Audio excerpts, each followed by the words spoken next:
যদি ছোট একটা পাখি হইতাম, যদি ডানাওয়ালা পাখি হইতাম, একটা উড়াল দিয়া আমি মদিনায় যাইতাম।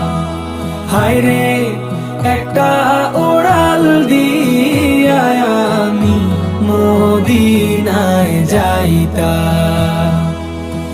এদিকে সেদিকে ঘুরে বেড়াইতাম মেলিয়া ডানা, যেথায় পড়েছিল নবীর কদম খানা। এদিক সেদিক ঘুরে বেড়াইতাম মেলিয়া ডানা,